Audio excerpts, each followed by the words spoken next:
Salut, je suis Hailey, plus connue comme Princesse Hailey, la poétesse devenue mannequin. Je ne pense pas qu'ils le savent. Bien sûr que si, tout le monde me connaît. On y viendra plus tard. D'abord, aimez et abonnez-vous à mon histoire animée, parce que j'ai une histoire de dingue à vous raconter. La sœur de mon arrière-grand-père était mariée au duc de l'Écosse, ce qui faisait de nous de la royauté. Papa a reçu un grand bout de terre en héritage, mais il l'a vendu et il est parti à New York pour être créateur. Et là, il a rencontré ma mère. Ils se sont mariés et ils m'ont eu. Mais quand j'avais 10 ans, maman a décidé de devenir une yogi spirituelle. La vérité est un mythe. Le bonheur est un mythe. La vie est un mythe. La seule chose vraie, c'est aujourd'hui. Et aujourd'hui sera demain et le surlendemain. Qu'est-ce qu'elle raconte, papa? J'aurais souhaité le savoir. Maman a déraillé. Elle est partie aux Himalayas et elle n'est plus jamais revenue. Papa était triste un moment, mais puis il s'est plongé dans le travail. Il a lancé sa propre marque de mode. Quant à moi, je suis tombée amoureuse de la poésie. Les roses sont rouges, les violettes sont bleues. Un visage comme le tien a sa place dans un zoo.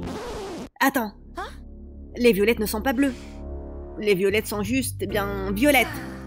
Je ne sais pas qui a écrit ce stupide poème. C'est de la poésie, ok? Il ne faut pas toujours chercher le sens. Oui, donc j'aimais la poésie, et je passais des heures dans ma chambre à lire et à écrire plein de choses. Je rêvais de publier mes propres poèmes en grandissant. Mais puis, j'ai eu 18 ans et tout a changé.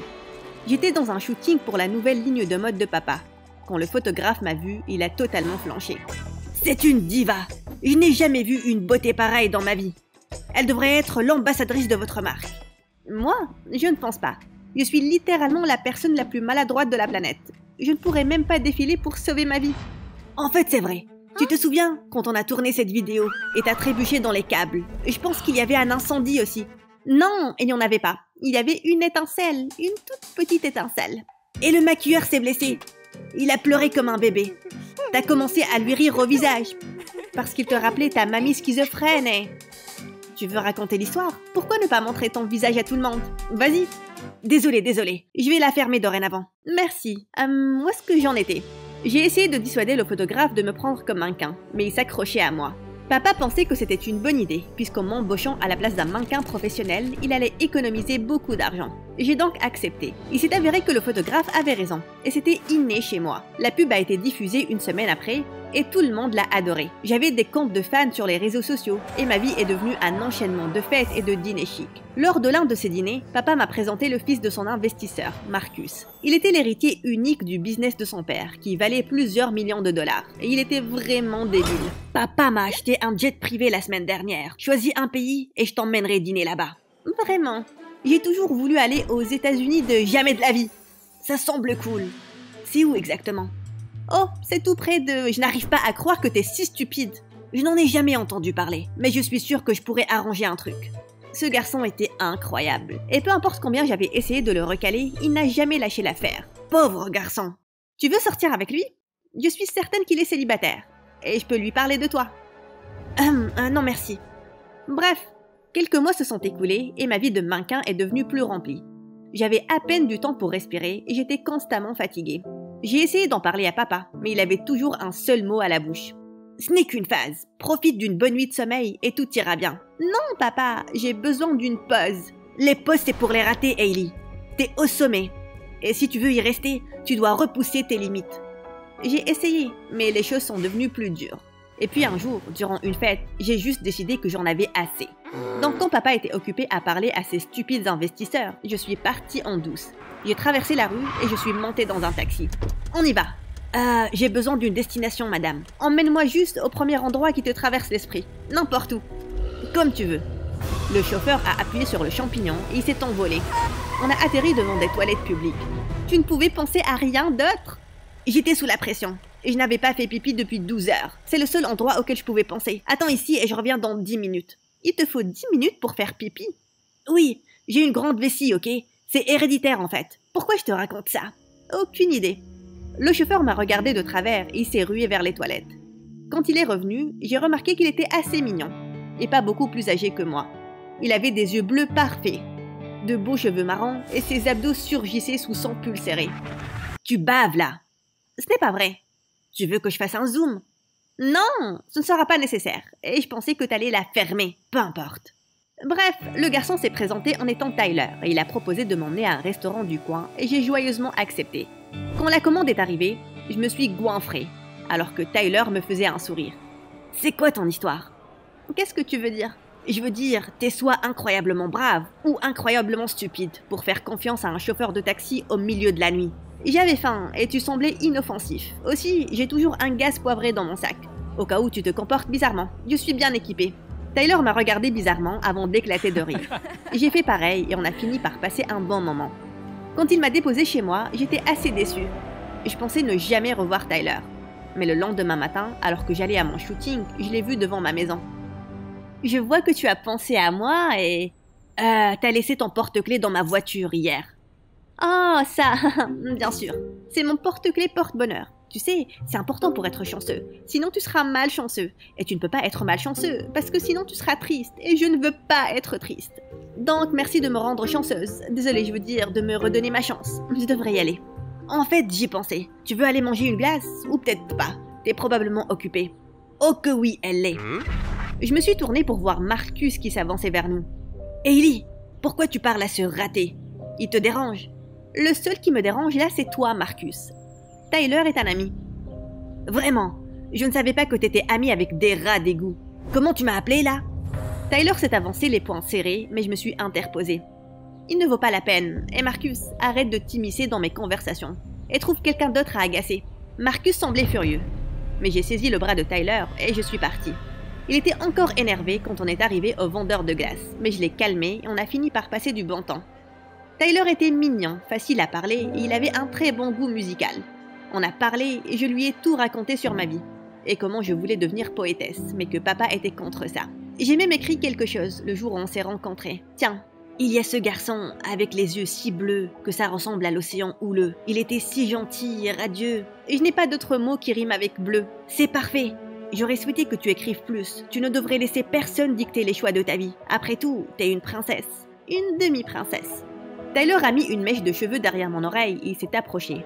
Et mon rythme cardiaque s'est emballé. « Excuse-moi, je pense que je devrais tester mon taux de glycémie là. Tu as gâché mon moment. » « Bien, bien. » Donc oui, depuis ce jour-là, Tyler et moi on s'est rapprochés. Il m'a porté mon café préféré à mes shootings et on allait faire des tours en voiture. Je n'ai pas été aussi heureuse depuis des mois grâce à Tyler. Mais bien sûr, Marcus détestait ça. C'est quoi ces rumeurs qui circulent autour de ce sale chauffeur de taxi? D'abord, ce ne sont pas tes oignons. Et deuxièmement, ce ne sont pas des rumeurs. J'aime vraiment bien Tyler. Donc tu as choisi ce pauvre rat à ma place. Tu es aveugle ou juste débile? Tyler est 1000 fois meilleur que toi, Marcus. Au moins, il travaille dur pour payer ses factures, au lieu de vivre avec l'argent de son père comme un parasite. Maintenant, bouge de là. J'ai accidentellement poussé Marcus un peu trop fort. Il a atterri sur un tas de chaises. Je suis désolée. Tu vas payer pour ça, Hailey. Retiens ça. Après ça, Marcus s'est relevé, il est juste parti. Et quand je suis arrivée chez moi, papa m'attendait et il ressemblait à une boule de feu. À quoi tu pensais, Hailey? Le père de Marcus est notre plus gros investisseur. Et tu as blessé son fils. Il était agaçant, papa. Et c'était à peine une égratignure. Ce n'est pas ça. Tu dois traiter Marcus mieux que ça. Il n'est pas n'importe qui, c'est un débile. Et il est mal poli et vulgaire. Je fais déjà tout ce que tu me demandes de faire. Et j'ai littéralement abandonné tous mes rêves. Comme quoi? Devenir poétesse et errer partout en demandant aux gens de lire tes stupides poèmes. Sois réaliste, Hailey. Tu es mieux ici avec moi. Souviens-toi, la prochaine fois que tu verras Marcus, sois gentil. Je voulais discuter davantage, mais papa a reçu un appel et il est parti. J'étais très déprimée. Quand j'ai vu Tyler le lendemain, je lui ai raconté ce qui s'est passé. Tu as fait la bonne chose en te défendant. Je ne sais pas. Papa n'est pas du tout content. Tout ira bien. Maintenant viens. Je veux te montrer quelque chose. Tyler m'a fait faire un tour et puis il m'a emmené chez sa famille, qui était à ma surprise dans un ranch. Il y vivait avec sa mère et sa grand-mère, et elle n'arrêtait pas de dire du bien de lui. Je ne me rappelais même pas la dernière fois où j'avais parlé à papa comme ça. On était assis sur un banc, en contemplant le ranch, quand Tyler s'est tourné vers moi. Il m'a tenu la main et j'ai senti mes joues rougir. « Hailey, je sais que c'est probablement impossible, et tu ressembles à un rêve sous cette lune, mais je ne peux plus le garder pour moi. Je pense que... » Avant que Tyler ne puisse finir, quelqu'un l'a poussé très fort. Il a atterri sur le visage. Je me suis tournée et j'ai vu Marcus debout derrière nous. « Qu'est-ce que tu fais là? Ton père t'appelle depuis des heures, mais tu ne décrochais pas. Il pensait que quelqu'un t'avait kidnappé. Il a demandé mon aide. J'ai donc utilisé mon réseau pour te trouver. Et là, Je vais raconter à tout le monde comment ce mec t'a piégé. Sauf si, bien sûr, tu acceptes de venir avec moi. Je préférerais manger un sac de verre que d'aller n'importe où avec toi. Ne me force pas à le faire. Je vais te casser les dents avant de pouvoir toucher Ellie. Ah oui, voyons ce que t'as dans le ventre. Marcus a frappé Tyler, mais Tyler l'a esquivé à temps. Il a frappé Marcus à la mâchoire avant de le frapper au visage. Pas mon visage, idiot! C'est là que la police est pointée avec papa. Marcus a dû les prévenir quand il a su où j'étais. Emmenez-le! Il a kidnappé ma copine et puis il m'a frappé. Regardez, il a frappé ma mâchoire parfaite. Je pense que j'ai le vertige. Après ça, Marcus est tombé par terre comme une mouche. Il s'est évanoui. Ok, je retire ce que j'ai dit. Marcus est un idiot. Enfin, on est d'accord sur quelque chose. Une ambulance a emmené Marcus et Tyler a été arrêté. J'ai essayé d'empêcher la police de le faire, mais papa m'a jeté à l'arrière de sa voiture et on est rentré à la maison. Pourquoi t'as fait ça? Tyler est innocent et Marcus ment. Je dois parler à la police. Tu ne peux pas. Pourquoi pas? Parce que je vais tout perdre. C'est là que papa m'a dit qu'il y a quelques mois, il a eu des problèmes d'argent. Il a commencé à parier. Il s'est même immiscé dans des affaires illégales. Et il serait en prison là si le père de Marcus n'avait pas utilisé ses connaissances pour le blanchir. La seule condition, c'était que Marcus et toi vous vous mariez. Tu dois me faire une blague là. Il est tombé amoureux de toi dès qu'il a vu ta première publicité. C'est lui qui a demandé à son père d'investir dans mon business. Mais je pensais que vous étiez de vieux amis. Papa, je ne veux pas épouser cet idiot. Tu n'as pas à l'épouser. Tu n'as qu'à sortir avec Marcus. Je reporterai le mariage de quelques mois. Et je vais trouver une solution pour payer mes dettes. S'il te plaît, aide-moi. Je voulais dire non, mais papa me suppliait littéralement. Je ne l'ai jamais vu aussi désespéré de toute ma vie. Et ça m'a brisé le cœur. Ce soir-là, j'ai appelé Marcus et je lui ai dit que j'allais lui donner une chance s'il retirait sa plainte contre Tyler. Marcus a accepté et le lendemain matin, Tyler a été libéré. Je suis allée à la station pour voir Marcus, mais avant de pouvoir dire un mot, il a parlé. Je pense que je ne veux plus te revoir. Toi et moi, on vient de deux mondes très différents. Ma réputation est tout pour moi et je ne peux pas aller en prison à cause de toi. C'était un plaisir de te connaître, mais au revoir. Vraiment? C'est ce que tu penses de moi? Oui, reste juste loin de moi s'il te plaît. Avant de pouvoir répondre, Tyler est parti. Je lui ai couru après, mais Marcus s'est interposé. Tu l'as entendu, Hailey. Il ne veut pas te voir. Maintenant, sois une bonne amie et oublie cette sangsue. Je t'ai préparé quelque chose d'excitant. Les semaines qui ont suivi étaient un flou. Tyler me manquait terriblement. J'ai essayé de le contacter, mais il n'a jamais répondu. Je voulais aller chez lui pour lui parler, mais Marcus me collait comme un chewing-gum. Et là, il contrôlait encore plus les choses. Tu es hideuse dans cette robe. Change-toi. C'est la création de papa. Eh bien, elle craint. Et lâche tes cheveux, ça cache mieux tes oreilles. En fait, tu devrais faire une chirurgie pour réparer ces horribles oreilles. Le nez a besoin d'un petit changement aussi. Je suis bien comme je suis. Tu pourrais être mieux. Marcus était horrible et papa était loin d'avoir rassemblé l'argent. Je ne savais pas quoi faire, excepté attendre. Mais on était à court de temps. Et rapidement, les fiançailles ont été annoncées.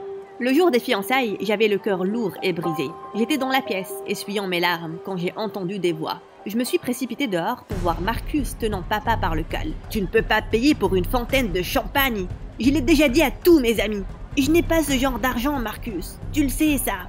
Alors, supplie, emprunte, vole une banque. C'est une coutume chez nous que le père de la mariée paie pour tout. » Marcus n'a pas arrêté de crier sur papa et j'ai senti mon sang bouillir. Je me suis avancée vers Marcus, je l'ai frappé au ventre et il a cuiné comme un petit garçon. « Qu'est-ce que tu penses faire là?